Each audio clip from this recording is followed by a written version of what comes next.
भाऊजींनी मला 24 तासांचा अल्टिमेटम दिलाय.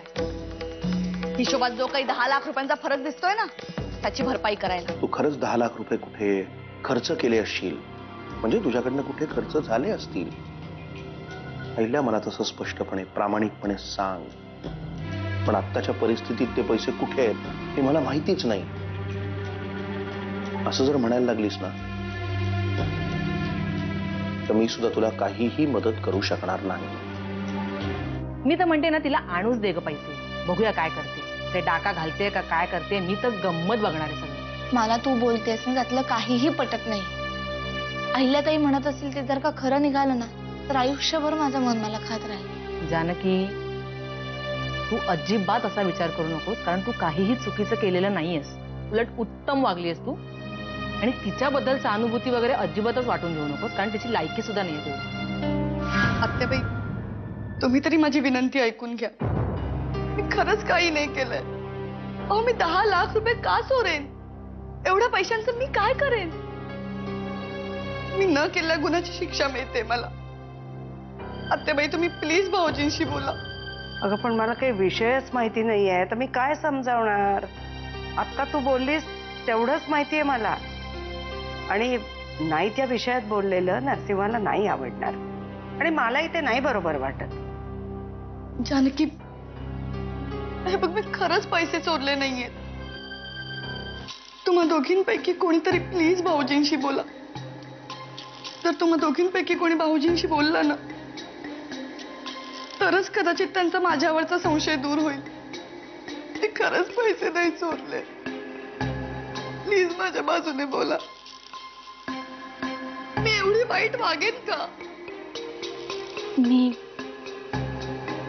मी बोलते यांच्याशी.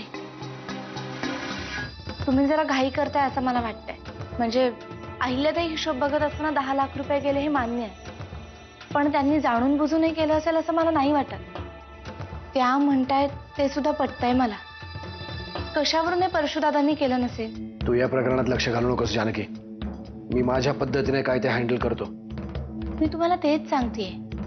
10 लाख रुपयांची अफरातफर झालीये हे सगळ्यात पहिल्यांदा माझ्याच लक्षात आलं ना. मग आता हे सुद्धा मीच तुम्हाला सांगते की अहिल्याताईंनी काही केलं नाहीये. त्याच्यावर तुमचा विश्वास का नाही बसत आहे? मला खरंच वाटतंय अहिल्याताई निर्दोष आहेत, आणि उगीच रागाच्या भरामध्ये तुम्ही त्यांना त्यांनी न केलेल्या चुकीची शिक्षा देऊ नये.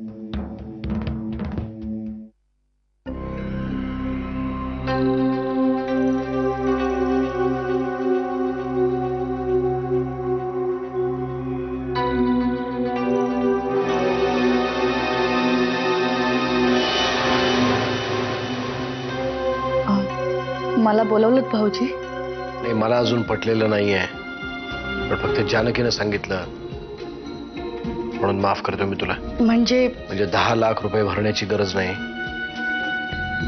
पण लक्षात ठेव, ही तुझी शेवटची चूक. पुन्हा असा हलगर्जीपणा होता कामा नये.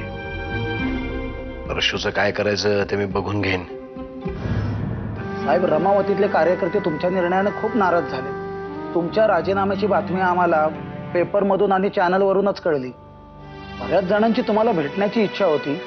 निदान एखादी सभा घेऊन तरी तुम्ही तुमची भूमिका मांडायला पाहिजे ना साहेब. बापूसाहेब, मी सभा न घेता माझा राजीनामा घोषित केलाय, तर अशी रिॲक्शन आहे. विचार करा, जर मी सभेत राजीनामा घोषित केला असता तर काय अवस्था झाली असती. कार्यकर्त्यांनी मला तिथल्या तिथे माझा निर्णय मागे घ्यायला भाग पाडलं असतं. पण आता माझा नाईलाज आहे. आता मी निर्णय मागे घेणं खूप कठीण आहे, आणि तो मी घेणार नाही. तुम्हाला एक सांगायचंच राहिलं. शेवटी यांना सुद्धा पटलं की तिजोरीतले पैसे गायब झाले ना, त्याच्यामध्ये अहिल्याताईंची काही चूक नव्हती. त्यांच्या नकळतच ते पैसे गायब झाले असे. कुठले पैसे गायब झाले? मला बोललं नाही कोणी काही. मी आणि अहिल्याताई काल इकडे बोललो याविषयी. अहिल्याताईंनी विनंती सुद्धा केली मला. तुम्हाला काहीच आठवत नाही?